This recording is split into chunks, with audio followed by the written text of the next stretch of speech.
Salut Luc, salut Alexandre, salut à tous. Merci d'être là avec nous à Paris aujourd'hui. À Paris?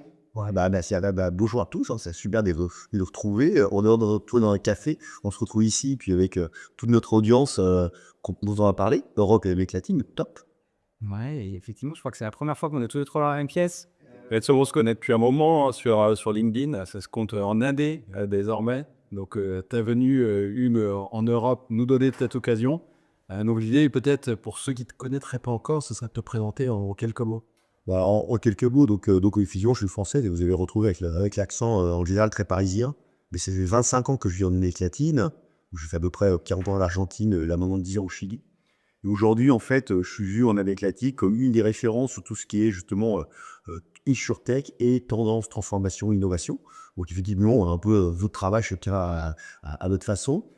Et puis moi, je la mets au profit en général au comité d'administration des compagnies d'assurance et des grands brokers. Donc ça, c'est une des casquettes. Et puis d'un autre côté, c'est justement comment on est sur la partie M&A, VC, etc. Donc nous, on participe à un fonds d'investissement, 25 millions de dollars en Amérique latine qui s'appelle HS Capital. Donc voilà, donc on investit sur des startups, sur des insurtech, donc on a une passion commune tous les trois, donc ça c'est plutôt sympa. Et puis pour terminer un peu sur la casquette innovation, transformation, il y a 4 ans, on a développé au Chili l'association Insurtech du Chili, un peu sur le modèle d'Insurtech France, qui a dû démarrer à peu près sur la même période. Et puis il y a 2 ans, la Colombie m'a appelé pour développer la même association. Donc aujourd'hui au Chili, c'est à peu près 80 Insurtech et grands brokers, grandes compagnies d'assurance. Au Colombie, ça ne doit pas 50. Comme le Mexique et l'Argentine avaient des situations à peu près similaires, on a créé un grand truc qui s'appelle l'Alliance Insurtech Panaméricaine. Donc ça, c'est 250 startups et grandes compagnies d'assurance. Et j'ai été élu président de ce grand truc-là. Donc là, c'est la partie associative, voilà. Donc voilà à peu près en quelques lignes mon boulot et ce que je fais. Eh ben toc, merci. Et du coup, veille, investissement, ça recoupe pas mal nos deux casquettes respectives. Et Alex, tu veux peut-être dire un mot aussi parce que, et je le précise d'ailleurs, c'est la première fois qu'on fait cet exercice en live. Donc si vous aimez bien, commentez, likez, suivez-nous. Et donc pareil pour l'audience qui ne connaîtrait pas encore Alex, est-ce que je puis dire quelques mots sur ton parcours, ce que tu fais? Oui, bah, je suis rédacteur en chaîne d'un média qui s'appelle Digital Assurance, comme son nom l'indique, qui traite de l'innovation au sens large dans le secteur. C'est par ce biais que j'ai le plaisir de vous rencontrer tous les deux sur ce parcours-là. Je suis créateur de contenu, je pose des analyses de veille justement sur le secteur. Et j'essaye de mettre en lumière à travers mon média, à travers mon LinkedIn, mon YouTube, tous mes réseaux, celles et ceux qui veulent faire bouger des lignes dans le secteur. Il y a beaucoup de choses à dire. Et toi, Flo? Alors moi, mon cœur de métier, c'est l'investissement. Donc un peu une de tes casquettes. Ça fait une quinzaine d'années que je fais de l'invest dans des startups tech et plus particulièrement, et depuis que ça existe en fait, une grosse dizaine d'années dans l'insurtech en particulier. Et je suis un des deux cofondateurs d'Astoria Licide. On investit depuis 8 ans maintenant à travers l'Europe dans de la technologie au service de l'assurance et de plus en plus des nouveaux risques. Et je pense que c'est un sujet dont on va parler aujourd'hui. Voilà, dans des boîtes qui sont plutôt au début de leur aventure en seed. Et il y a évidemment une autre casquette qui est la veille, parce qu'à force de voir toutes les boîtes, ça nous permet aussi de prendre la température de ce qui se passe sur le marché, puis d'essayer d'anticiper un peu ce qui va se passer demain. Et c'est ce dont on va parler aujourd'hui. Et d'ailleurs, pour lancer un peu la discussion, l'idée c'est de bénéficier un peu de ton œil. Hein. Tu as fait parler de ce qui se passe en Amérique latine, qui est un continent dont on entend de plus en plus parler, et notamment parce que tu partages beaucoup sur les réseaux sociaux. Euh, mais c'est justement les tendances, c'est quoi? Peut-être, alors évidemment, les deux, trois tendances fortes que tu vois sur le marché en Amérique latine. On va commencer par la première et comme ça, on pourra rebondir, donner notre œil voilà, sur ce qui se passe en France, ce qui se passe en Europe, etc. Voilà, quels seraient peut-être les deux, trois sujets. Et on se gardera, petit défi, on regardera l'IA, l'intelligence artificielle, plutôt pour la fin. Très bien, c'est dans le super. Voilà, déjà, moi les gars, moi je suis énormément sur l'Amérique latine et croyez-moi, même si vous n'êtes pas super présent, entre guillemets, tout ce que vous faites, ça pénètre l'Amérique latine parce que c'est bien impressionnant ce que vous faites. Juste en quelques mots, pour qu'on parle de l'Amérique latine sous le nom d'InsurTech, aujourd'hui on parle de 536 InsurTech, donc nous on fait un report tous les 6 mois, qui est fait à peu près 100 000 fois, donc traduit en espagnol, portugais et anglais, avec une croissance de l'ordre de 7%. Et on a un taux de décès à peu près de 8% par mois. Donc on a pas mal de données. Et juste pour vous voyez des ordres de grandeur sur l'Amérique latine. Donc en 4 ans, on considère qu'aujourd'hui, il y a eu 330 insurtech qui sont apparus. Mais donc, depuis 4 ans, il y a la moitié qui ont disparu. Donc, c'est assez intéressant de voir Alors, par rapport à tes questions sur la partie tendance, alors aujourd'hui, bien sûr, il y a plusieurs tendances, mais je vais commencer par la plus grande tendance. Donc, l'e-shoptech en Amérique latine, c'est 50% en gros de distribution et 50% d'enablers. Aujourd'hui, la grande tendance, c'est bien entendu tout ce qu'on peut appeler, il y a différents mots, digital platform, et globalement, c'est comment permettre qu'un acteur traditionnel puisse se connecter avec des nouveaux distributeurs. D'accord? Donc, c'est tout le monde qui permet de développer l'ambi insurance, comme des gars comme Kibert, Kantar, dont on va parler. Donc, en Europe, je dirais que par exemple, des gens comme Unit peuvent faire des choses comme ça, je crois, en France. Ouais, et Cover en Espagne. Et effectivement, c'est intéressant de voir ça parce que, et c'était forcément une des questions parce que l'assurance embarquée, tu as dit embedded insurance, le terme en anglais, c'est hyper. Non, mais je vais faire le projet de la blague sur la traduction parce que je pense que même en France, on utilise embedded insurance, mais c'était juste pour dire qu'on parlait de la même chose. Et en fait, c'est hyper intéressant parce que c'est probablement un sujet dont on parle depuis quoi, 4, 5, 6 ans. Et en même temps qu'on met clairement à la catégorie où il y a des leaders qui émergent. Tu vois, on le voit en Europe, et des WeCover qui ont investi, je pense à Cover en Belgique qui opère partout en Europe. Et donc, sur cette catégorie-là, dont on a beaucoup parlé, on commence à avoir des vrais résultats. Donc, c'est intéressant de voir qu'aussi sur une autre géographie, c'est un sujet. Et comment tu lierais ça avec la manière dont le marché est structuré? Parce que, pourquoi je te pose cette question-là? Parce que de notre fenêtre, et c'est peut-être une erreur, mais c'est ça que j'aimerais balayer, tu vois, quand on regarde l'Asie, on se dit justement, ils ont sauté une génération, entre guillemets, et c'est pour ça que typiquement, même en assurance embarquée, il y a des acteurs en Asie, en Chine en particulier, qui sont hyper avancés, parce que justement, il n'y a pas eu à travailler avec les acteurs en place, que sont les courtiers, les agents, etc. Est-ce que cette analyse-là, elle est aussi vraie en Amérique latine ou bah, si c'est pas le cas, comment t'expliques justement que cette connexion à des partenaires externes, ce soit le sujet du moment dans ton écosystème? Alors, je crois que le grand sujet, là, alors déjà, il y a, bien entendu, avec Cathy, on a beaucoup moins de régulation. Alors, il y a beaucoup de régulation, mais on est moins réglementé qu'en tant donc déjà.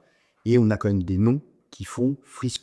Donc, New Bank, donc on parle de la première néobanque, je crois, mondiale, donc, qui est basée au Brésil, donc, créée par un Colombien, donc maintenant qui est aussi au Mexique, en Colombie et qui va arriver en Argentine. On parle de 110 millions de clients. Moi, j'ai dit qu'une New Bank, quand ils arrivaient à 6 millions, et les banquiers au Brésil disaient oui, il ne se passe des poches aux 6 millions. Ils sont à 110 millions.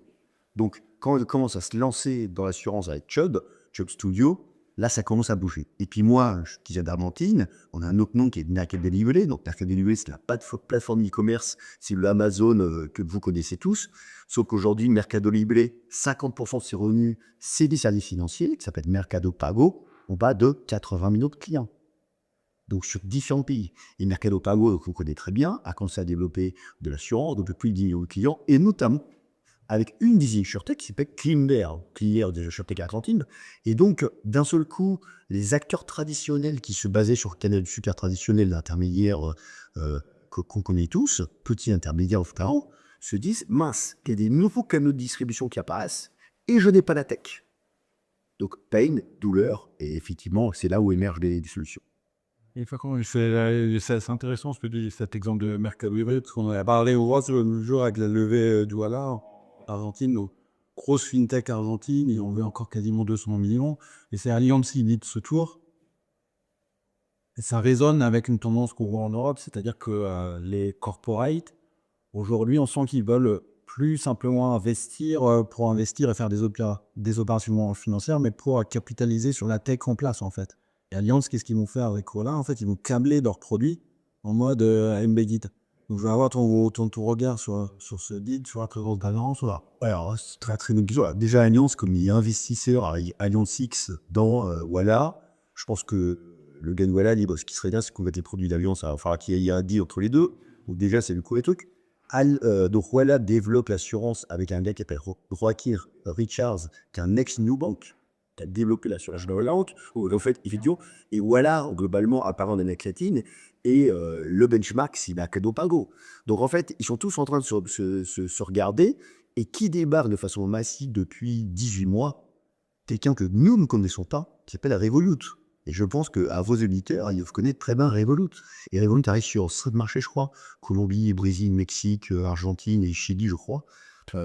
Donc, en fait, ces grands mouvements de tendance de plateforme et de nouveaux acteurs de distribution dans un marché moins réglementé, bah, ça fait que ça crée des grandes aventures. Et donc, pour un petit chiffre, hein, Mercado Pago, c'est 10 millions de clients. D'assurance, 10 millions. Et juste pour comparer pour votre audience, c'est que l'Amérique latine était très traditionnelle avec un marché courtier, de petits courtiers. Et pour eux, la partie que vous appelez banque d'assurance, qui pour nous, depuis 1974, pour eux, c'était un peu ce qui s'appelle l'assurance massive. Donc, c'était quelque chose de révolutionnaire. Mais en fait, on est passé directement de le monde de la distribution globale, avec des plateformes, avec des assureurs, des retailers, etc. Et donc, on n'a pas passé cette phase intermédiaire comme dans. Moi, c'était un peu...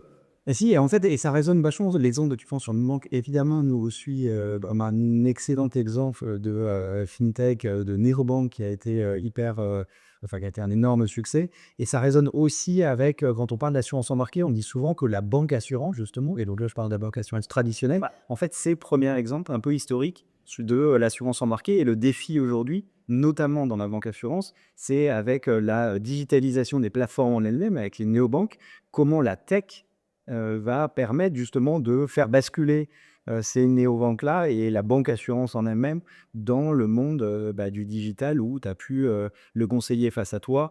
Tu as un barco qui est parfois totalement digitalisé. Et c'est là, nous, du point de vue investisseur, et ça fait très longtemps, je me souviens, on a écrit une tribune en 2019 dans la revue de l'assurance sur cette thématique-là, en poussant l'assurance embarquée en disant, en fait, sur cette thématique, ce qui est hyper intéressant, c'est qu'il y a un vrai enjeu de tech, mais au sens produit, c'est-à-dire il faut arriver à intégrer le produit d'assurance de manière sans couture, en français, seamless, en gelé, dans les parcours de vente, parce que ça permet d'avoir des taux de conversion qui sont plus élevés. Et effectivement, on voit aujourd'hui certains acteurs qui émergent. Intéressant de voir que Revolut, tu nous as parlé, que vous ne connaissez pas, entre guillemets, en Amérique latine, est évidemment un des gros players ici en France notamment. Mais On aurait pu accélérer en France, Revolut. Ouais. Je crois qu'ils ont mis un peu de moyens pour booster leur ambition chez nous. Et justement, c'est des sujets sur lesquels on est en veille. Moi, j'ai hâte de voir ce qu'ils vont pouvoir proposer au niveau assurance. J'imagine si c'est dans les années pour les mois à venir. Ah oui, je vous ai pas dit. ils font déjà des choses justement en Europe avec Cover, avec Cover, nos amis belges, qui travaillent au niveau européen justement avec Revolut pour intégrer directement dans les apps des solutions d'assurance, notamment voyage, c'était l'exemple qui me plaisait directement en tête dans l'orchestration. Ouais, exactement. Et je vais donner un exemple en général, on aime bien parler des petites choses un peu personnelles. Donc, je vais donner une petite touche personnelle. Donc, j'ai mon fils qui vit en Argentine, qui a 18 ans et qui est débarqué faire ses études en France il y a 4 jours. Donc, lui, il est né avec Mercado Pago. Globalement, ça n'existe pas les banques physiques pour lui, etc. Et il débarque il y a 2 jours, il me dit Papa, je vais rencontrer Revolut. C'est-à-dire que lui, dans sa tête, il débarque en France, il faut tout de suite un compte, et il a ouvert je sais pas, il a dit en 20 minutes, il a ouvert Revolut. Donc, la logique des jeunes générations, c'est vraiment impressionnant. Ils ne devront plus être d'autres. Bah oui, on voit, et d'ailleurs, ça me fait penser à c'est Crédit Agricole qui vient de lancer sur nos usines un parcours 100% digitalisé, et c'est un peu l'argument qu'ils utilisent en disant, bah voilà, effectivement, si quelqu'un a besoin d'un conseil, il y aura toujours un paiement disponible en agence, un courtier ou autre qui pourra venir donner des conseils, et c'est un peu ce qu'on a vu dans le rapport. Et c'était ça qui était intéressant, ou même si on reprend les déclarations de certains dirigeants il y a 10-15 ans, c'était non, non, enfin, moi, jamais d'agence bancaire. Et puis bon, évidemment, 10-15 ans plus tard, c'est plus d'un tiers des agences bancaires qui ont fermé en Europe, et le rythme s'accélère. Et donc la question qu'on se pose toujours, et on verra un peu où tout ça nous mènera, c'est effectivement, pour faire cette question que je me pose, c'est pourquoi ça n'arriverait pas aussi dans l'assurance. Donc, l'assurance embarquée, dont tu as parlé comme étant une des grosses tendances en Amérique latine, et peut-être une réponse à ça pour dire, bah voilà, comment on adresse ces nouvelles générations ou ces nouveaux produits aussi, parce que je pense que dans l'assurance embarquée, il y a aussi cet enjeu non pas l'efficacité opérationnelle, mais la rentabilité de la distribution. C'est-à-dire qu'il y a des produits qui sont tout petits en termes de primes, qui ne sont pas moins nécessaires pour les clients finaux, mais sur lesquels le produit en lui-même est si peu cher que c'est difficile de payer une chaîne humaine de distribution. Et c'est là à nouveau que la tech, des plateformes qui ont déjà des millions de clients, peuvent être utiles pour distribuer. Donc effectivement, à voir, c'est intéressant que ce soit un parallèle. Donc on s'était dit, on va essayer de se couvrir peut-être 2-3 tendances. Ça, c'était la première. Est-ce qu'il y en a une autre qui se dégage, toujours sans parler d'IA, parce qu'on va à la fin? Non, alors je ne sais pas trop évoquer le terme d'IA au mieux, mais effectivement, il y a un peu le vrai débat, c'est comment en fait on améliore l'expérience client et les temps de traitement des dossiers sinistres. Donc en Amérique latine, les dossiers sinistres sont très bas traités, tout est très manuel, les temps sont très longs, l'expérience client est extrêmement mauvaise. Et je pense que là, l'Amérique latine va vraiment du retard. Je pense que sur la partie distribution, comme on disait avant, je pense qu'il y a des belles avancées en Amérique latine. Là, il y a du retard. Et donc aujourd'hui, les assureurs investissent de façon massive sur justement comment on optimise le parcours client sur la déclaration de sinistre et le sinistre. Et puis en intégrant notamment une dimension qui est la fraude. Et là, peut-être que ça va peut-être vous surprendre, mais il y a beaucoup d'assureurs qui font quasiment pas de détection de fraude. Qui est un des vrais sujets. Et d'ailleurs, ça rejoint aussi un enjeu sur la gestion de sinistre. Je sais qu'on en avait parlé dans un de nos baromètres ensemble, et c'était un des sujets que tu avais soulevé, Alexandre. Tu veux peut-être justement donner cette perspective sur en quoi la gestion de sinistre, c'est un sujet comme assez clé en ce moment, même si ça revient régulièrement, mais en ce moment, c'est quand même un sujet chaud, quoi. Oui, forcément, c'est une brique incontournable pour les assureurs, hein. J'ai un sinistre, il y a à la fois la nécessité de le soigner, ce moment. Je pense de plus en plus dans un contexte concurrentiel, contexte aussi où les attentes augmentent en matière d'expérience client de la part des assurés. Dans un moment de tension aussi sur les sinistres, là, les événements climatiques récents nous ont rappelé, hein. Nice, Pedro, c'est le milliard de dégâts assurés.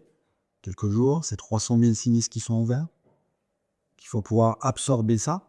Donc trouver à la fois de l'efficacité opérationnelle, pour reprendre ton expression, info qui est très importante pour les assureurs, donc être efficace pour maîtriser les coûts là-dessus, mais tout en soignant ce moment qui demeure le moment de vérité, c'est le moment névralgique dans la relation client. Pour 75% des assurés, c'est le moment le plus important de la vie de leur contrat. Il n'y a rien d'étonnant là-dessus. Donc on a senti l'an dernier, tu parlais du baromètre, ce sujet monter. Moi, je l'ai vu dans les tables rondes, dans la présence de startups, dans des événements. InsurTech Insights, on en avait beaucoup parlé l'an dernier. Tu pourras nous dire cette année, puisque tu es demain, Flo, si c'est encore le cas en 2026. Mais je pense, parce qu'il y a tous ces sujets que j'évoque, et il y a ce sujet de la fraude qui est en train d'exploser. Quelques années, les assureurs étaient peut-être plus confortables au niveau des marges. Ils pouvaient se permettre de ne pas tout détecter. Ça restait assez anecdotique sur le bilan. Aujourd'hui, c'est beaucoup moins le cas. Et la fraude devient de plus en plus sophistiquée.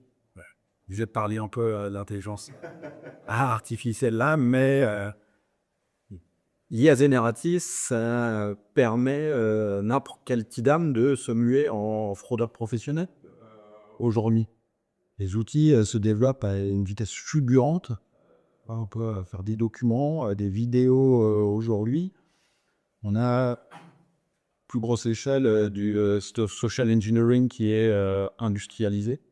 Aujourd'hui, ça va hyper loin. Ils peuvent repérer dans un agenda tout des participations, par exemple, d'un dirigeant à des meetings, à des conférences, reconstituer sa vie et mettre en place des processus pour déclencher des fraudes à grande échelle dans l'entreprise. C'est très dur de lutter là-dessus contre ça. C'est une course en avant, en fait, une course en avant perpétuelle.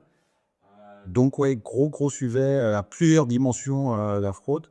Et je pense qu'aujourd'hui, on a des acteurs historiques en France comme Shift, par exemple, qui était sur la fraude, qui s'étend un peu sur la gestion de sinistres aujourd'hui, qui peuvent vraiment apporter quelque chose à l'industrie. Ouais, et d'ailleurs, petit chiffre qui illustre un peu ce que tu dis sur le fait que c'est un sujet du moment. Si on regarde tous les deals qui ont été annoncés en Europe dans InsurTech l'année dernière, c'était 20% qui étaient sur la partie gestion de sinistre, ce qui est 2 fois plus que la moyenne historique. En général, la partie sinistre, c'est 10% de tous les deals faits en Europe, et donc l'ANRS, 2 fois plus. Donc ça illustre ça. Et effectivement, à l'intérieur, on retrouvait cette vague sur la fraude, et que j'étendrais peut-être à la partie un peu scam, du coup, ce que tu as appelé social engineering sur la partie fraude, et que nous, on met d'ailleurs dans la partie risque émergent, en fait. Et donc, effectivement, est-ce que c'est dans la banque? On le voit, l'expérience bancaire, parfois du paiement, avec les authentifications dans tous les sens, etc. C'est une manière de lutter contre la fraude en rendant le process beaucoup moins fluide qu'il n'était dans le bas. C'est plus une manière de combattre. Et donc, c'est aussi intéressant de regarder comment la tech les algorithmes, la donnée, etc., peut être utile pour refluidifier à nouveau les parcours, ce qui, à mon avis, fera un lien avec ce qu'on a dit tout à l'heure sur l'assurance embarquée, où justement, on cherche plutôt à fluidifier l'entrée des clients, ou s'il y a un moment de friction au moment du paiement ou autre, ça peut être un défi. Euh, donc à voir, mais intéressant de voir que la fraude, effectivement, est un sujet qui revient régulièrement. Voilà, thème, vous avez aussi, je crois, une assez grosse dynamique sur les startups fraud. Je vois des pas dire 15%. Ah oui, oui, et puis surtout, on a l'Amérique latine est par définition est un continent où la culture de la fraude est bien présente. D'accord, donc ça arrive à vous l'imaginer. Donc effectivement, il y a un vrai sujet en jeu. C'est-à-dire que je pense que jusqu'à peu de temps, on était très mal la fraude en Amérique latine. Et là, aujourd'hui, se rendre compte qu'il y a vraiment des capacités de recouvrement, justement, de- d'argent propre à avoir. Donc c'est assez intéressant pour optimiser la rentabilité des courriers d'assurance. Et donc, il y a des investissements qui sont faits de façon assez significative. Par exemple, quand j'ai en tête une initiative qui travaille sur la fraude qui s'appelle Septinaire au Chili, qui arrive à détecter exactement tout ce qui est fraude reliée à tout ce qui est médicament. Donc, typiquement, c'est tu vas chez ton médecin et tu demandes des médicaments associés, par exemple, au fait que ta compagne soit enceinte. Et donc, en fait, bien sûr, on peut détecter ça assez rapidement parce qu'évidemment, il y a certains médicaments que tu ne pourrais pas prendre en tant que genre. Et donc, c'est des choses que ton a détecté assez facilement. Et aujourd'hui, sur un des assureurs sur lequel je travaille, on détecte que 4% de l'intégralité des remboursements de sinistres sur les médicaments sont frauduleux. Donc, c'est dans 4% sur ces masses qui sont très, très volumes, hein, c'est des grands volumes. Et la grande difficulté alors nous, les schistes, on le connaît, les frisses, ils ont essayé de rentrer en Amérique latine, ils sont dans certains pays, mais pour eux, c'est toujours très difficile parce qu'en fait, chaque pays d'Amérique latine a quand même sa particularité. Il faut éventuellement des équipes, il faut parler espagnol, les volumes sont plus petits qu'en Europe, en Asie. Et donc, pour des grands acteurs internationaux, rentrer sur l'Amérique latine, c'est assez difficile, mais c'est une grande opportunité. À la propos des acteurs locaux, c'est plus facile de démarrer dans des petits pays puis d'escaler. Et justement, je pense que ça nous amène à une question qu'on se posait sur la relation entre les grands groupes et les startups. C'est ce que tu effleures là du doigt en évoquant la difficulté peut-être de scale qu'on peut retrouver quand même en Europe, hein, parce que d'un pays à l'autre en Europe, on a peut-être parfois la même argumentation avec des niveaux de détail parfois un peu différents, mais on parle des langues différentes et il y a donc cet enjeu. Hein, on parle souvent du scale entre la France et l'Allemagne, qui est un défi récurrent, et dans l'autre sens, hein, de l'Allemagne vers la France. Il y a des meilleurs exemples de la France vers l'Espagne et inversement, ou de la France vers l'Italie. L'Angleterre, qui est dans notre giron, on va dire, moins géographique de l'Europe, où effectivement, il y a quand même beaucoup d'entrepreneurs qui viennent en Europe continentale, l'inverse, qui essayent de rentrer sur le marché anglais, qui est très dynamique du point de vue investissement et du point de vue assurance, notamment sur les unités PE-PME.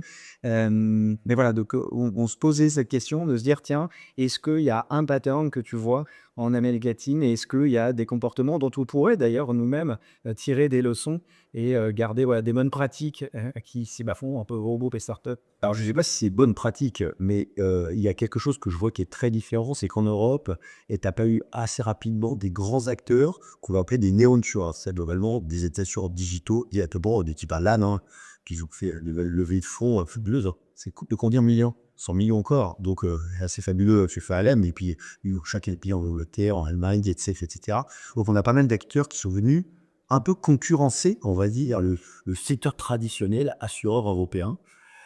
Qu'en Amérique latine, il y a eu très peu de néo-assureurs qui sont arrivés, sauf quelques cas restent encore qui sont intéressants, mais ils sont peu significatifs, dans le cas du Brésil. Et donc, naturellement, l'écosystème est né de façon collaborative. Et donc, et non pas compétitif. On n'a pas eu les monnaies qui arrivent en Amérique latine en disant je vais transformer ce secteur traditionnel assureur. Donc, l'écosystème Amérique latine est très collaboratif. Et donc, dès le départ, les assureurs ont vu dans les insurtech une valeur ajoutée pour transformer l'échelle de valeur.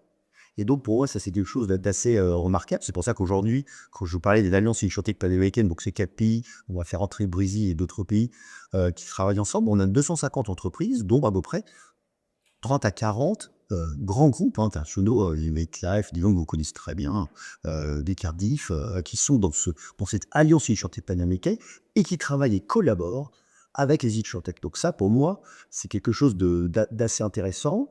Et puis, en fait, ce qu'on observe depuis quelques temps, c'est qu'on a des grands groupes qui maintenant commencent à investir en direct dans des insurtech. Donc, je me parlais de Cleanbear, qui faisait de l'assurance embarquée, etc.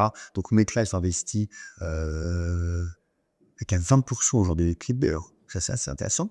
Mapfre a investi dans une start-up de paramétrie qui s'appelle Blue Marble, qui est très présente en Amérique latine.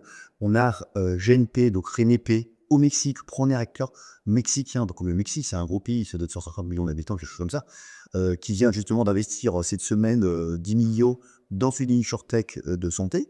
Et donc, en fait, on voit des gros acteurs se dire, OK, on collabore, super, mais maintenant, on devrait quand même commencer à prendre des participations à l'intérieur des startups et en direct. Et le monde CBC, c'est très peu développé. C'est vraiment, oui, c'est intéressant parce que c'est tout l'index qu'on a vu bien sûr en Europe. Et d'ailleurs, je pense que c'est pour ça que tu fais le lien où on a vu, et effectivement, j'ai eu la chance d'en faire partie, AXA Ventures à l'état, comme avait Shoeibu SureTech qui s'est lancé et ça a créé une vraie dynamique où finalement, quasiment chaque assureur a eu sa branche d'investissement. Aujourd'hui, il y a plutôt un mouvement de reflux. Bah, nous, les uns et les autres fermes, c'est poche d'investissement direct. Ce qui ne veut pas dire qu'ils investissent en indirect ou qu'ils font des partenariats, etc. Mais il faut que c'est intéressant de voir que nous, l'innovation dans l'assurance, elle est plutôt partie comme ça, par l'investissement. Et ensuite, elle a, je dirais, évolué. Et aujourd'hui, c'est un peu un mix. Et d'ailleurs, c'est ce qu'on évoque souvent comme bonne pratique, justement, pour les grands groupes. Et c'est de mixer ces approches-là entre l'investissement direct, l'investissement indirect à travers des fonds comme nous, par exemple. Le juste partenariat, voilà, j'achète une solution sur étagère, ou parfois aussi l'intrapreneurship, donc le fait de créer des boîtes directement à l'intérieur des grands groupes. Et est-ce que c'est d'ailleurs l'intrapreneurship, c'est quelque chose qui existe, une dynamique qui existe aussi en Amérique latine chez les assureurs ou pas, mais les mondes d'ailleurs aussi, ou pas encore? Oui, alors ça existe de façon. Bon, alors on a un grand cas, par exemple, c'est Bradesco au Brésil. Donc Bradesco, ils doivent travailler avec 250 startups, donc ils ont fait des choses, Porto Seguro aussi au Brésil. On a Sancor Venture en Argentine. Donc on a différents acteurs qui ont essayé de faire des choses. Ça reste confidentiel, on ne peut pas dire que les résultats sont vraiment probants. Et effectivement, nous, on attendait une vague de CDC à apparaître. On a eu Sura au Colombie qui a créé son CDC ou consortium au Chili, mais au final, ça n'a pas pris. On a l'impression que la nouvelle tendance, c'est au final, alors soit ils investissent dans des fonds, notamment Mundi Venture, nos amis de Mundi espagnol, qu'on a annoncé la semaine dernière, un fonds de 100 millions de dollars pour l'Amérique latine. Donc 100 millions, c'est le fonds de la TAM. Donc, soit des acteurs investissent via par les Mundi pour investir dans les startups, ou alors en direct, que je disais. Donc, évidemment, ça c'est un petit peu différent. Hein. Ah, il y a des questions qui se posent, je pense, autour de l'investissement, parce que comme Redflow, tu disais, oui, il y a des assureurs qui ferment leur droit d'investissement, Mimicry, notamment, qui est un exemple emblématique, mais dans le dernier rapport Gallagher, Ouais. a été mentionné qu'en 2025, on n'avait jamais eu historiquement autant d'investissements CDC au monde. Donc, il y a quand même un paradoxe. Et on en parlait, enfin, il y a aussi ce qui met la main un gros billet, d'où il y a des stratégies différentes. Là, on est à la croisée des chemins, j'ai la question pour s'attendre. Mais je me pose la question, nous, est-ce que c'était un chiffre en euros, bon, de l'anime, d'un investissement? Parce que une des manières de l'expliquer, c'est aussi ce qu'on voit sur la maturité de l'écosystème Multipec, en tout cas en Europe, où à nous, ça fait 10-12 ans que certaines boîtes existent, et on voit des leaders émerger dans certaines catégories, ce que j'évoquais tout à l'heure.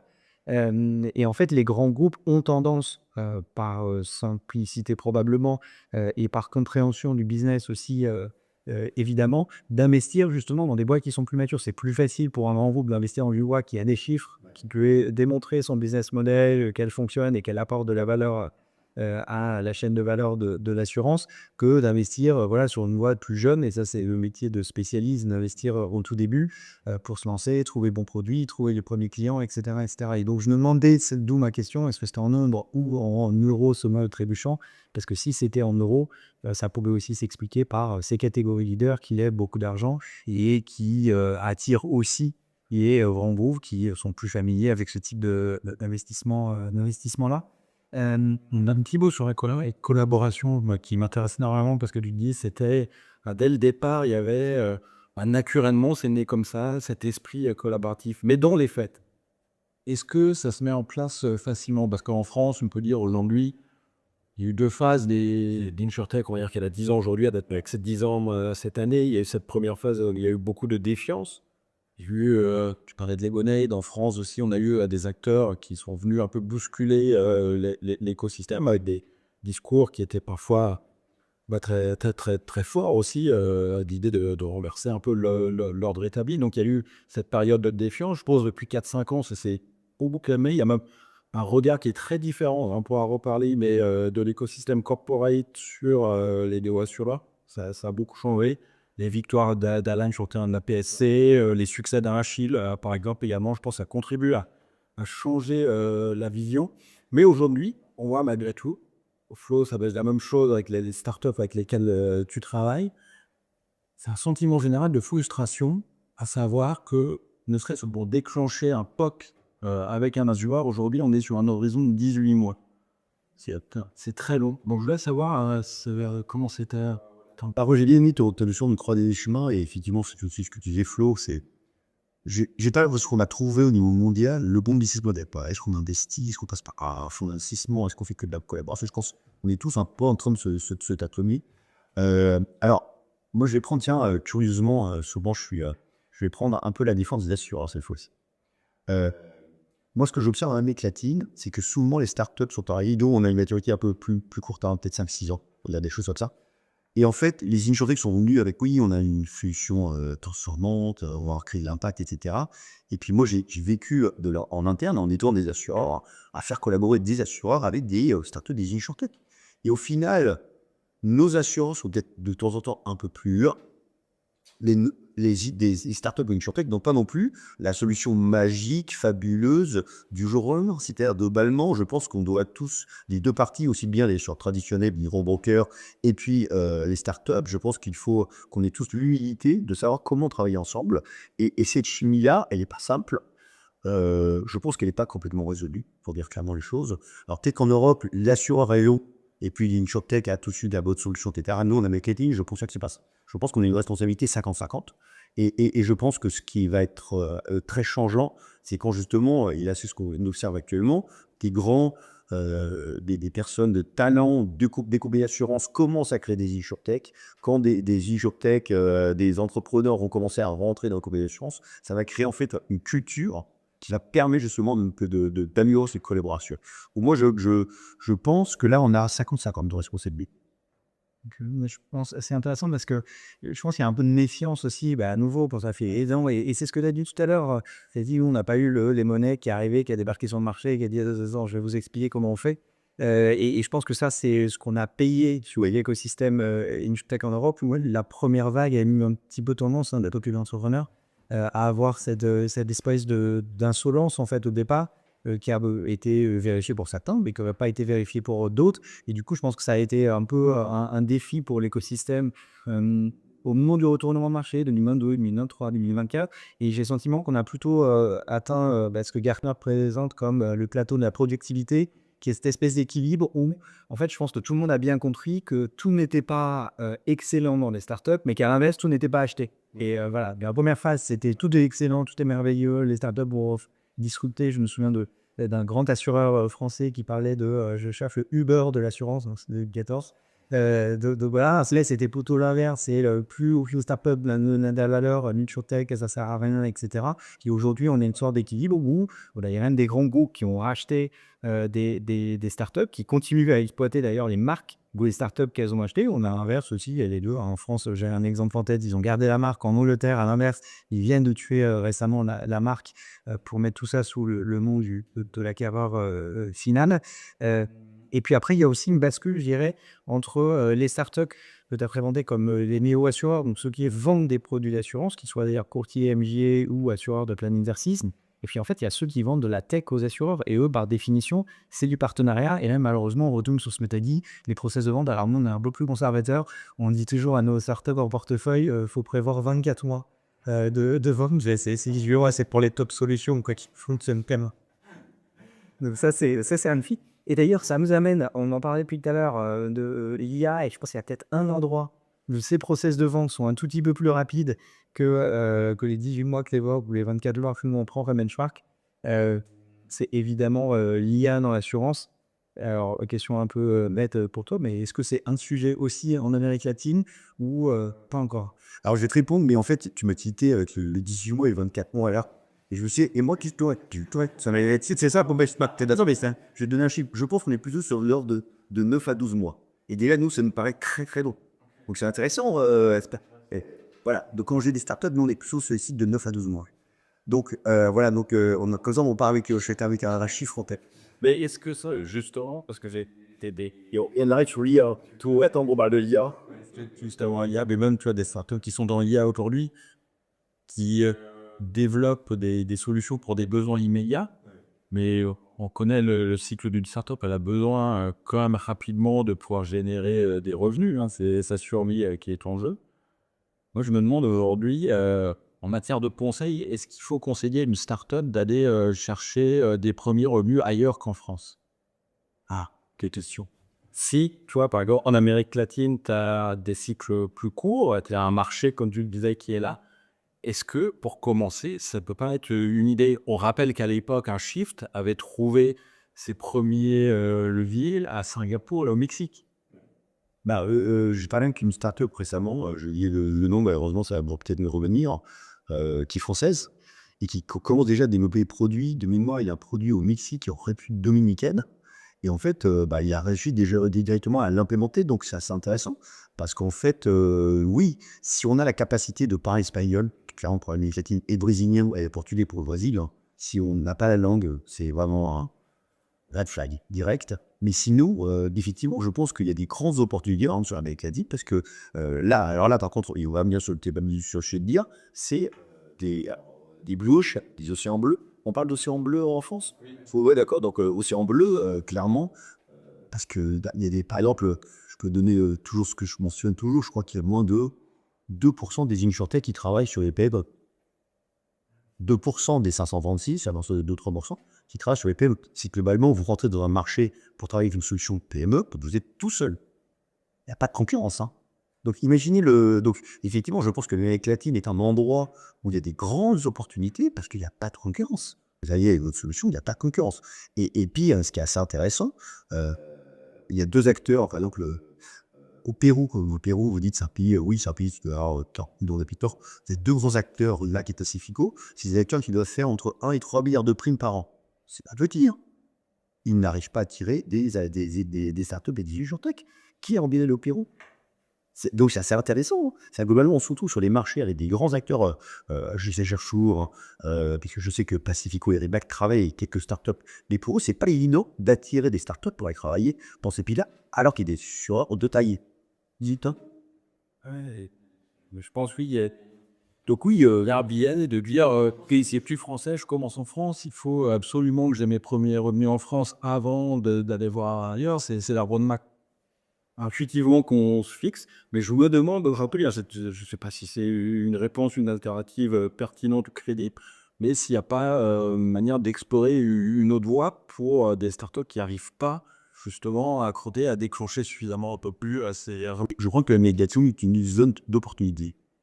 Non. Et un des exemples d'ailleurs, alors il n'est pas français, il est espagnol, mais c'est BDO. BDO sur, c'était computer vision pour la gestion de sinistres auto. Donc l'idée de, pour faire très simple, je prends une photo, ça me donne un peu le niveau de dégâts et combien ça pourrait m'amputer. C'est une sorte de tractable espagnol. Et en fait, eux, leur scale, ils n'ont pas du tout fait en Espagne, ils n'avaient pas fait du tout en Europe, pardon. Ils l'ont fait en Amérique latine où toutes ces développements, ils ont énormément de logos, énormément de clients, et en fait, ils sont allés développer leur solution là, ou à l'inverse, en Europe, il y avait une très forte concurrence avec Tractable, l'acteur historique, et quasiment un acteur, j'ai envie de dire, dans chacun des pays locaux en Europe, et donc la compétition très importante ici. Eux, ils ont fait leur job en Espagne, et après, bam, ils sont allés en Amérique latine, donc ça, c'est un des exemples qui me vient en tête. C'est une super réussite. D'ailleurs, c'est moi qui ai l'idée d'interviewer un jour le CEO parce que je pense que c'est un bon exemple de comment tu arrives justement à ce qu'elle est en dehors de ton marché domestique et même là, dans ce cas-là, en dehors même de ton continent. Donc, assez impressionnant ce qu'ils ont fait. Et notamment pour les startups espagnoles et portugaises, moi je pense qu'ils devraient regarder beaucoup l'Amérique latine plutôt que regarder l'Europe. Hein. Ça, c'est un un bon tips. Ouais, c'est ce qu'ils font quand même pas mal en Espagne. C'est souvent le réflexe, c'est je regarde un peu la France, un peu l'Italie aussi, parce qu'ils s'arrêtent quand même pas mal de choses du point de vue de start-up de manière générale et InsurTech en particulier en Italie. Donc on voit quand même cette tendance-là, mais il y a quand même un fort biais justement vers l'Amérique latine en se disant tiens, comment je peux accompagner. Et notamment, tout à l'heure, tu as parlé des grands groupes, tu as dit Allianz qui fait des choses, etc. Mais il y a Mapfre avec sur travail régulier sur. Et je trouve hyper intéressant, je sais pas si tu peux nous éclairer sur pourquoi un acteur finalement comme ça, leader sur son marché domestique en Espagne, regarde justement plutôt l'Amérique latine que l'Europe continentale, tu vois? Bah, parce qu'en fait, je pense tout simplement, c'est que de mémoire, l'Amérique latine, ça doit être 300 milliards de prix, non? Et que Mapfre est l'acteur numéro 2 d'Amérique latine, number 2, donc c'est très, très gros. Ils ont un accord gigantesque avec du Banco do Brasil, au Brésil, notamment et puis ils sont dans, je crois, je sais pas, un petit pays Amérique latine, donc ils sont extrêmement présents. Bien entendu que, comme tous les groupes multinationaux que connaît tous, bah, il y a certaines entités qui sont très bien développées, très innovantes, et puis d'autres bah, qui ont un peu du mal sur certains marchés. Et effectivement, le fait de regarder l'Amérique latine, de regarder les insurtech, sont des acteurs aussi de mondial, donc ils essaient de voir comment on fait des bonnes pratiques qu'ils peuvent avoir dans de grands pays comme bah, l'Espagne, le Brésil, comment on peut justement implémenter ça dans tous les autres pays. Parce qu'effectivement, dans certains pays, Mapfre n'est pas bah, l'avant-garde, clairement, en termes d'innovation et de technologie, alors que d'autres pays sont plutôt bien placés. Donc voilà, je ne sais pas si j'étais inconnu, mais pour eux, la latine, c'est clé. Hein. C'est un gros marché, bah, tu as répondu avec un taille du marché, je pense que c'est l'intérêt. Et c'est ce que je trouve intéressant et ce que je dis toujours aux entrepreneurs et entrepreneurs qu'on rencontre, c'est la taille impressionnante du marché de l'assurance. En fait, hein. En Europe, c'est 1300 milliards de primes de mémoire. Et donc là, tu viens me parler 300 milliards d'une prime. Donc c'est un gros marché aussi. Et c'est toujours ce qui est intéressant parce que finalement, quand on est une startup, même en ayant une petite part de marché, en euros ou en dollars ou autre monnaie, bah, c'est des montants qui peuvent être très importants et permettre de faire des bons business. Ouais. Donc ça, c'est à garder en tête. Et ce que les assureurs appellent parfois de manière un peu négligence, les marchés de niche, avec cette idée de «Ah, c'est petit». En fait, petit en pourcentage peut parfois dire beaucoup en revenus. Donc ça, c'est aussi à garder en tête. Et bah, typiquement, marché impressionnant, j'ai que le marché. Et d'ailleurs, je vais peut-être te donner 3 petites données pour comparer d'un marché Europe. Le taux de pénétration en Amérique latine, c'est 30%. Je pense qu'en Europe, on doit leur donner un petit pourcent plus. Et puis, il y a le reporting de McKinsey, qui date de peut-être il y a quelques mois, peut-être 12 mois, justement, qui montrait que il compare les différents continents, et l'Amérique latine est le continent le plus rentable et avec la plus forte croissance de primes. Donc c'est tentant, oui. Les potentiels. Donc les des niches, c'est souvent sous-estimé. Rappelons que le plus gros exit de l'histoire de l'InsurTech, c'est Next l'an dernier, avec plus de 2 milliards. Et c'est une InsurTech spécialisée sur les petites entreprises, Modeva. Et là, sur l'intelligence artificielle, on voit que c'est des marchés, même aux États-Unis, hein, qui sont pas encore adressés. Une des grosses levées du début d'année, là, c'est Parker, Harris et San Francisco. Deux gars là, qui ont lancé ça pour refaire de l'IAS vraiment sur petites entreprises, Broking et AI.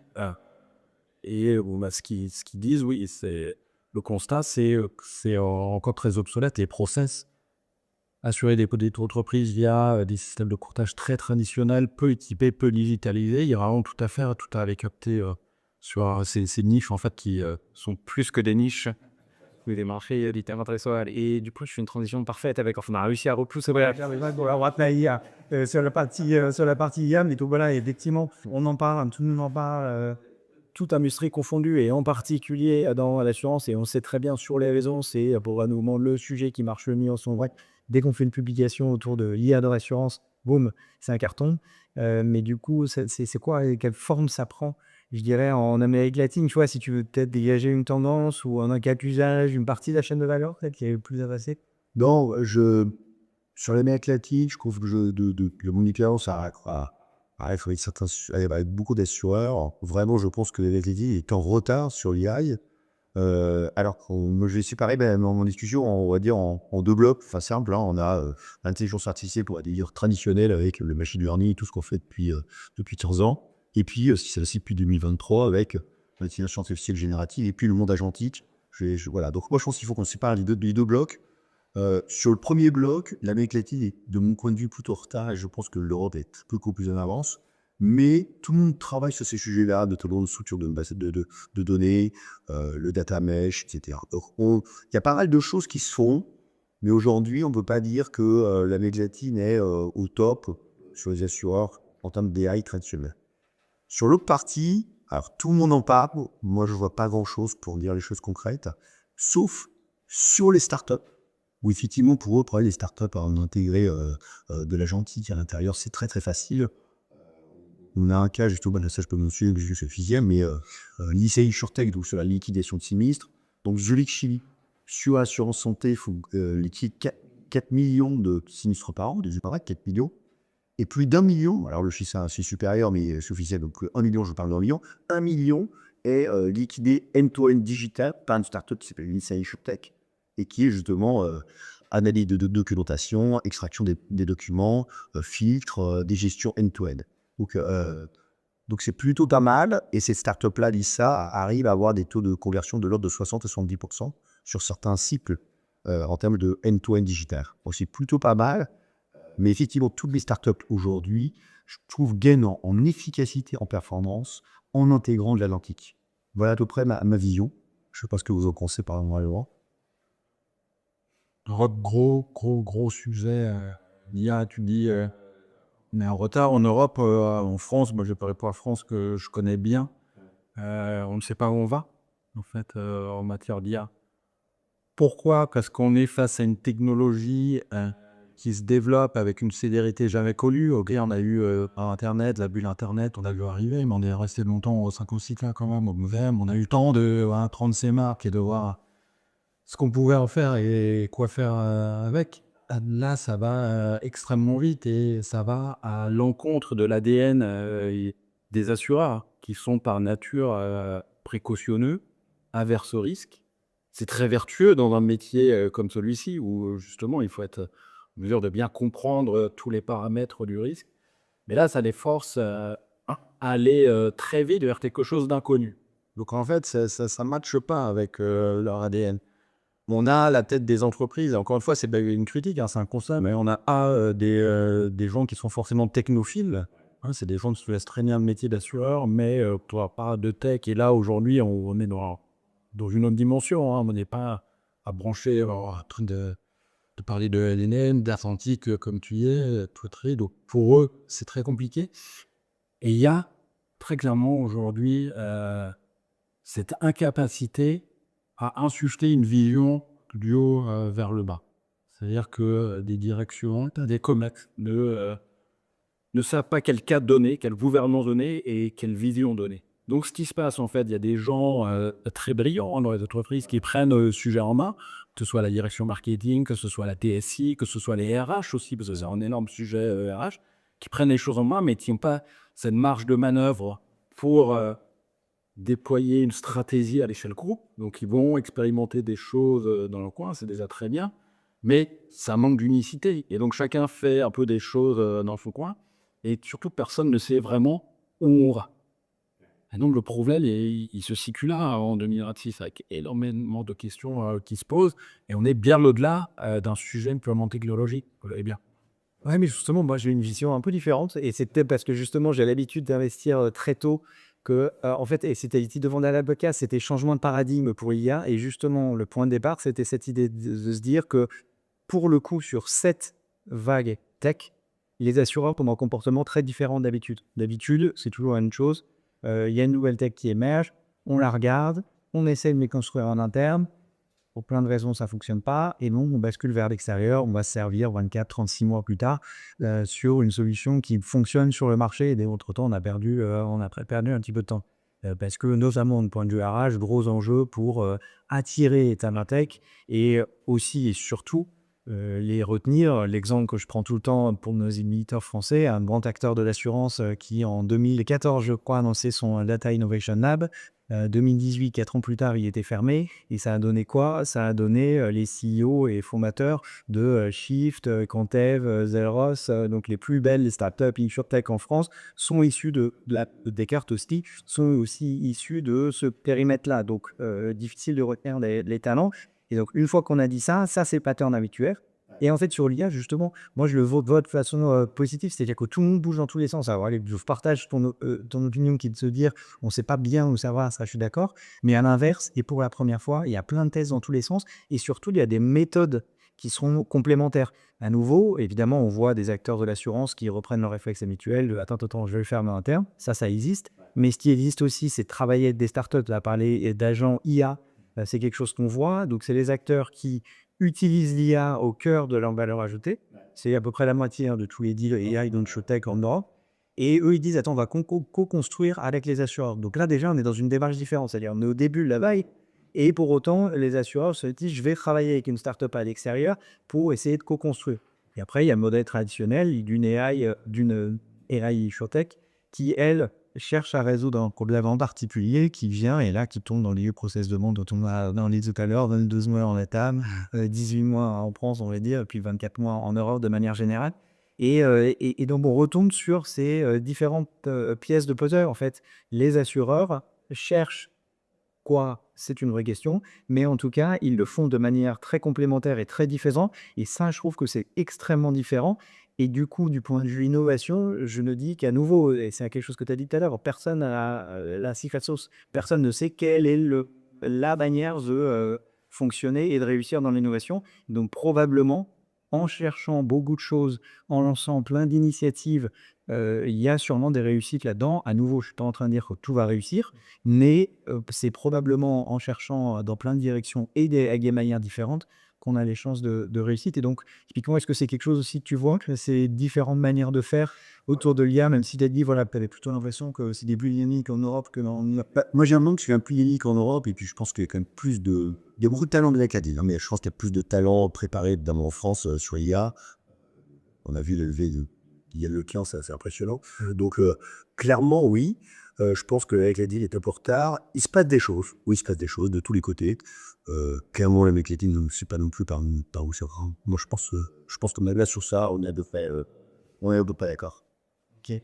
Mais juste très de petits points différents, c'est que moi, je sais que ceux qui font bouger le secteur d'assurance, c'est l'Inercato Pavo, je me répète, et Lubook.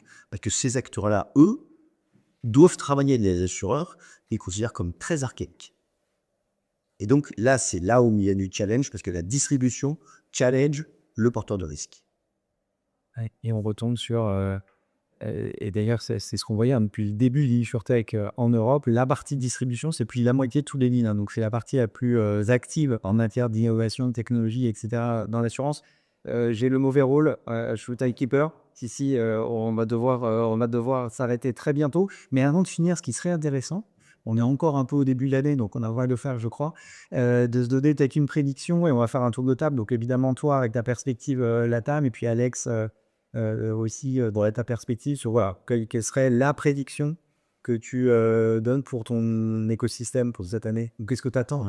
Non, et j'ai une à toi, c'est écrit en lien avec tout ce dont on a parlé aujourd'hui. Que moi, de prédiction, c'est justement l'arrivée d'assureurs traditionnels qui ne pensaient pas rentrer dans le monde de la banque assurance parce que trop compliqué, et qui d'un coup comprend que la banque assurance et les canaux alternatifs, et donc là on parle de tout, on parle des automotrices, on parle du retailer, on parle des performants, etc.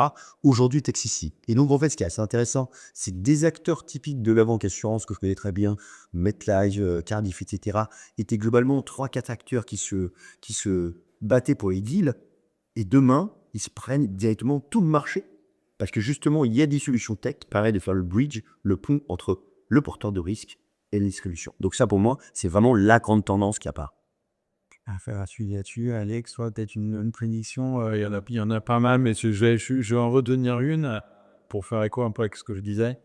Je pense que les grands groupes, on va peut-être voir en France ou ailleurs, mais un peu plus de consolidation et on va avoir des grands groupes aller chercher de l'innovation en sortant le chéquier. On a vu dernièrement, c'est qui c'est Amiral qui a racheté Flockfort, la fusion, voilà, 100 millions. Comme je disais, ça a l'air compliqué de savoir où ils vont et comment faire en matière BIA. On voit que sur le terrain, ce qui a été fait à 10 ans en matière InsurTech, c'est beaucoup plus mature aujourd'hui. Le regard a changé. Donc peut-être qu'il va y avoir des choses qui vont se passer. Toi, tu fais la consolidation grand groupe startup. Moi, j'allais dire la consolidation entre startups elles-mêmes. C'est quelque chose où on voit qu'il y a des modèles qui sont parfois très proches. Et ça fait écho aussi à ce que je disais tout à l'heure sur le fait que par catégorie, il y a des leaders qui émergent. Donc, la logique voudrait que même sur l'écosystème européen et donc à travers les pays locaux, il y ait des regroupements en fait entre certaines startups qui ont des positionnements similaires. D'autant plus dans l'environnement dans lequel on est, où il y a une vraie recherche de croissance rentable. Et donc, certains acteurs qui ont poussé le curseur de la rentabilité, c'est très bien pour leur pérennité, mais du coup, ont peut-être perdu la dynamique sur la croissance. Or, c'est ça qui justifie des valorisations et des prix qui sont aujourd'hui plus élevés, évidemment, sur le marché des startups que dans le marché de la vie réelle, entre guillemets, aux yeux M&A. Et donc, c'est plutôt une prédiction là-dessus, en se disant on devrait voir des startups avec des positionnements similaires se rapprocher. Et il y a quelques catégories, je pense à la chien chat, qui est sur un STP ou PME, qui est Dans l'acier qui laisse 70 millions potentiellement pour quand même racheter plein de choses. C'est possible, c'est possible. Bah, du coup, on va s'arrêter sur ces prédictions-là. Mon ben, si effectivement, fin de notre édition. Merci d'être venu. C'est assez de voir. Merci. Bon, plaisir avec toi. C'est pareil, parfait. Et puis merci beaucoup pour tout ce que vous faites, parce que ce que vous faites en Europe, à Vue, ça nous inspire beaucoup d'Amérique latine, donc on vous suit. Et Et inversement, je pense que ça doit s'inspirer. On mettra dans la vidéo YouTube, dans le lien sur LinkedIn, le lien vers ton rapport, moi, que je lis avec grande attention à chaque édition. Je pense qu'il mérite d'être diffusé plus largement aussi dans nos écosystèmes. Oui, parce qu'il y a toujours à apprendre. En fait, c'est ça qui est intéressant et c'est pour ça qu'on est en temps de ta boire. Et à nouveau, si vous avez aimé et regardé jusqu'à la fin, n'hésitez pas à me dire dans les commentaires si vous voulez un épisode 2 qu'on fera chez toi la prochaine fois. avec grand plaisir. Ouais, au Chili, on a rôti au Mexique, poulet. On se choisit Liège. C'est le retour de nos invités. C'est grand. Merci à tous les deux. À bientôt. Merci beaucoup, salut.